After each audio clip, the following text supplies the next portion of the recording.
Hi, everybody. It's Coach Andrew here from the Self-Aware Athlete. I'm a mental skills coach with youth hockey players all over North America, and I have with me today Sean McQuaid. Hey, Sean, welcome aboard. Hi, how are you, Coach? Very good, thanks. Very good.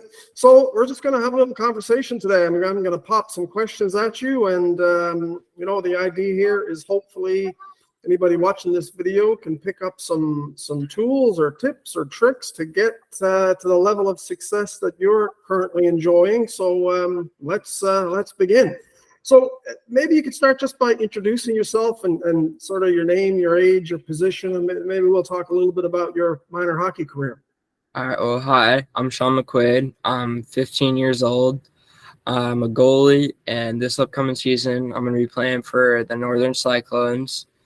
And remember my minor hockey career, I live in Florida. I've grown up in Florida, and I've played in Florida almost my entire life. And, I've learned throughout the past few years, since before the start of COVID to now, that in Florida, if you want to succeed in hockey, there's a certain point that you get up to that you have to leave Florida to play a higher level of hockey. So it was tough at first, but I came to terms with it, and I realized hockey was what I wanted to do. So I left Florida, and last season was my first season playing out of state, and I played at Atlantic Coast Academy. So it was a really good season last season. Amazing. And this year joining the Northern Cyclones, congratulations on that. That's a big step for you. Yes, it is. So Sean, when did you realize that you wanted to become a goalie? Well, it was probably, I first learned to play skate. I wanted to play hockey since the age I was 5, and I saw one hockey game and I was like, "Oh, Mom, I really want to play that." And she was like, "Well, you got to learn how to skate first." So she took me skating, and within 2 minutes, I was just skating. And she was like, "Oh, okay, well, that didn't work. All right, well, I'll put him in and learn to play, see if he likes it." And so she put me in and learn to play when I was 6 years old, bought me my first pair of skates. I borrowed a bunch of gear, and we played just a little scrimmage after every practice. And I would always want to be in the net stopping shots. And that was when I was like, I want to stop the puck. I don't want to put it in the net. I want to stop it. And I thought that was like the coolest thing. And I didn't know what the position was called. I just thought, you stand in the net and you stop the puck. And my coaches, and they told me, well, that's the goalie. You're gonna have to get different pads. They're really heavy. It's really hard. And they tried talking me out of it because, well, it's a really hard position. Most people don't really want to have the pressure. It's really hard on your body. It's really hard to play because, one, you need to be super flexible. You need to have super strong legs. You got to be willing to take a little bit of pain because, you got all this gear on, but, it sometimes hurts with the puck. So, so they tried talking me out of it. Nope. I was dead set on being a goalie. So around like 6.5, my mom, she bought me my first goalie stick and bought me some goalie pads. And then when I turned 7, she bought me my first goalie helmet. And that was it. I just kept playing, and I started off playing with house league, and then after I completely figured out how to play goalie, I went straight to travel hockey, and that was it. I just kept playing, and then here I am 9 years later. Amazing. So, hey, let me ask you this question. So you're also into martial arts, right? Yes, sir. And I think you mentioned chasing your 3rd degree black belt. What's the connection between, well, maybe I'll ask the question a different way. Is there a connection between martial arts and goaltending for you? Very much so. Very much so. The flexibility that it takes for martial arts for all your kicks, and 2, just the mental state of martial arts. You have to have discipline and focus and learn how to calm yourself down. And just the way that martial arts has changed my life as in just being a black belt. It's a way of life. Like that's once you become a black belt and you decide that you're going to keep going with your martial arts journey, that's you just your life changes and your way of life completely changes. So what you do is, you're basically your whole mental state kind of shifts into a more mature, I'm trying to figure out a way to put it, more mature as in just figuring out ways to handle pressure or complex situations, such as in a hockey game. Like, let's say you're going into overtime and you've gotten 50 plus shots, you're super tired, your team hasn't gotten much shots, but you're still hanging in there. And it's tough, but that's when being a black belt comes in handy. That's when you can search deep down inside yourself to keep going and you push through instead of just being like, oh, my team isn't shooting that much, they're not going to score, and don't like that. Just those thoughts leave your mind and you just search deep down to keep going. And then just that's how being a black belt has helped me in goaltending. Amazing. So you and I met back in, I think it was June of 2022, right? So June of last year. Do you remember what was going on in your hockey journey at that time that caused you to look me up or for us to connect? Yes, I remember I was coming off of not that great of a season. I was told that I was going to be on a team with all my friends from the team that I had in the 2020-2021 season. And, all of them got to play on a much better team. And I was stuck with a team that was less skilled, that most of them had just learned how to play hockey. And, well, that season didn't go very well. We went 0-13-5 and fought 3 out of the 5 ties were 0-0. So that kind of sums up how the season went. But I remember I was just kind of, I went to a few tournaments after the season and I just wasn't playing very well. And I just didn't understand why. But I realized that, my mental state wasn't very good. I was kind of, before games, I wasn't really focused. I was kind of like, oh, this team's terrible. Why am I even here? Like, I just was not in a great mental state. I was very down on myself and very down on my teammates. I wasn't being a good team player. I wasn't being what a goalie should be, which is a goalie should be someone that, lifts the team up, someone that the team can rely on, and someone that is a team player. So I was not being a very good teammate, goalie, anything at that point. So I searched you up because I really needed help with my mental state. Right. So I think you and I can probably agree that the mental side is at least as important as the physical side for goalies, right? It's a very demanding mentally for a goalie. And I'm a big believer that if you aren't working on your mental game as a goalie, you're probably half the goalie you could be. Yes. And so you recognize that you weren't in a good place and there was an opportunity to get better. And so, so you and I got connected, right? Mm-hmm. So you came through my Mental Game Academy program. And I know walking into the program, one of the things we do at the beginning of the program is we measure your individual performance psychology, right? That's where this whole journey has to start. And if you're not doing that, then you don't have specific information to work with. It's too general. It's not going to work very well. So we looked at your performance psychology, and what did we find? Lots of good stuff, right? We found a dedicated, competitive, confident guy who was, really, as a goalie, really good in reads mode. You could anticipate the play well. You had a lot of things going for you. You liked the pressure. Yeah.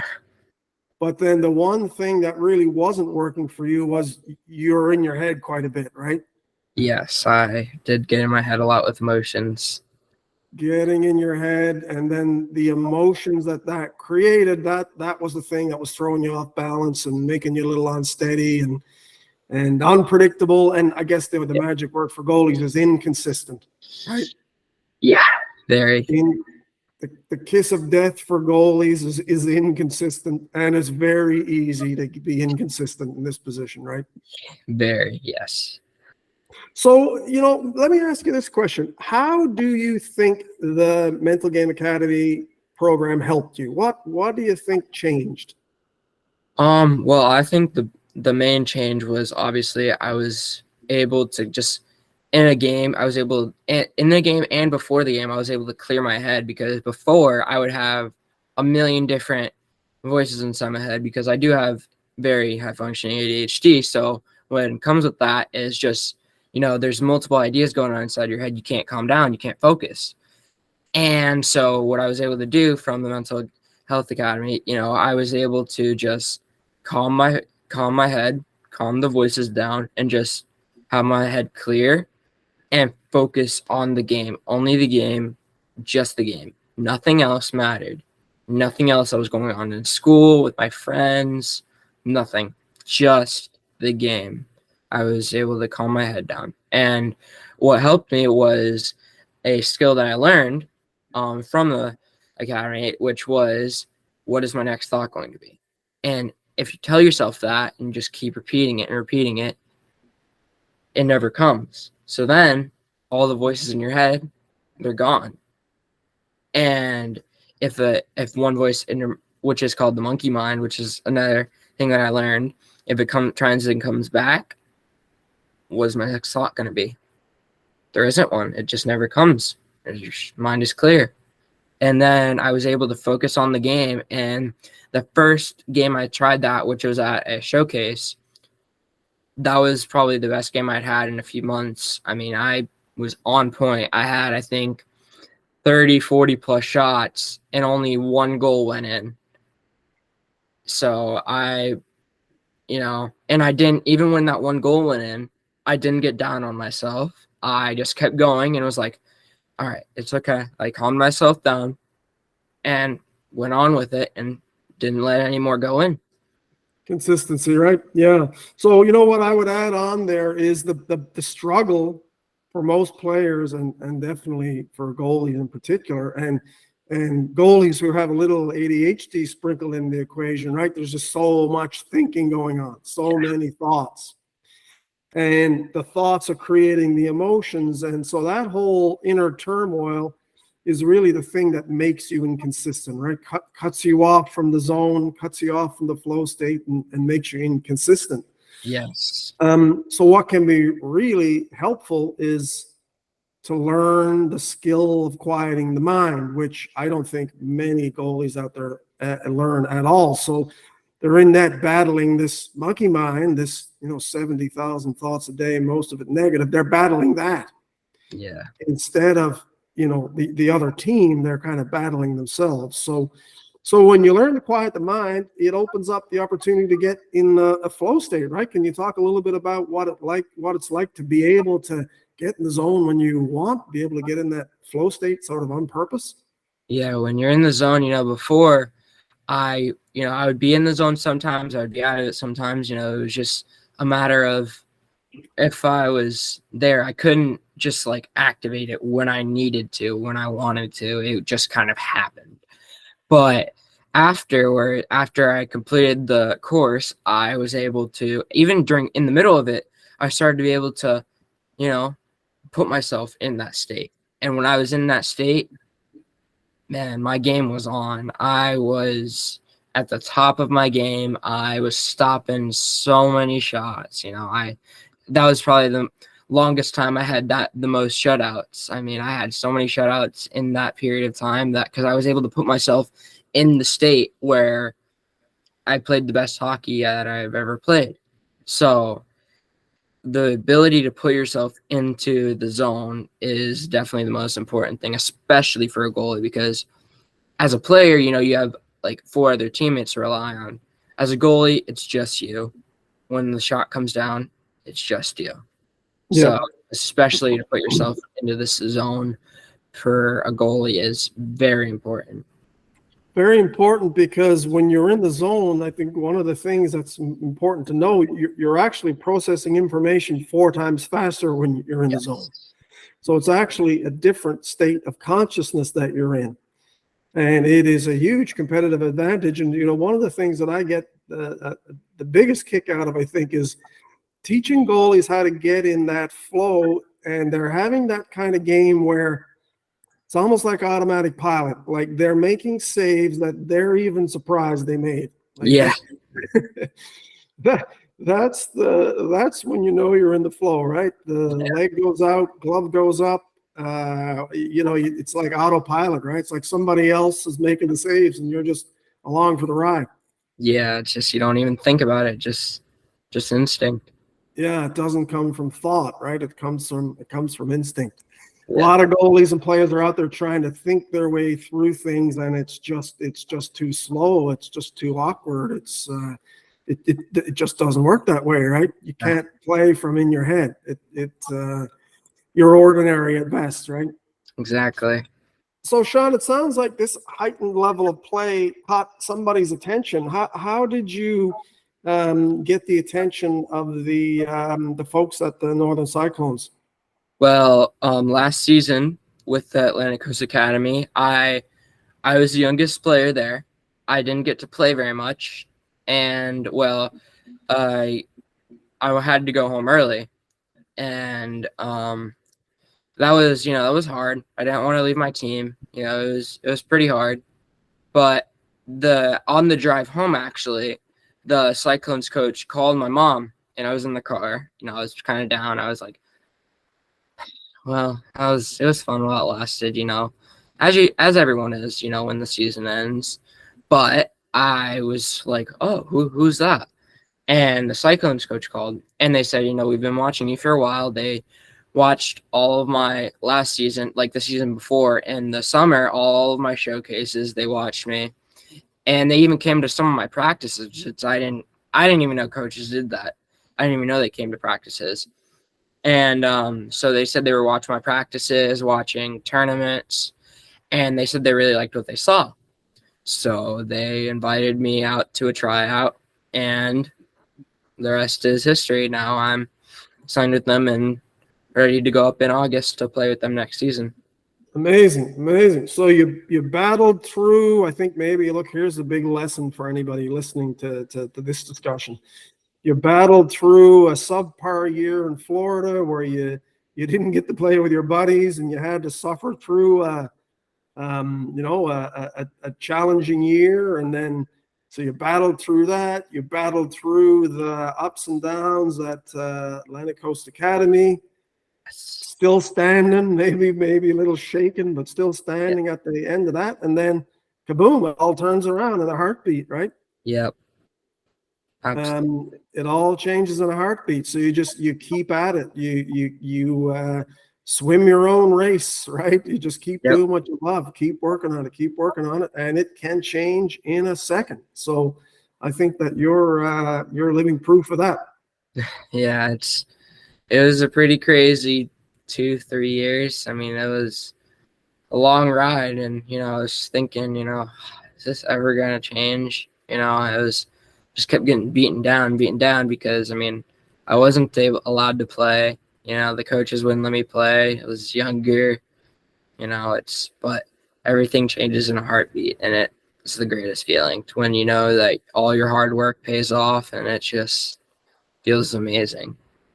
It takes a strong mental game to keep pushing through those difficult scenarios. Yes. But you know what? A lot of times it's the rule of just keep showing up. It rewards you so often, right?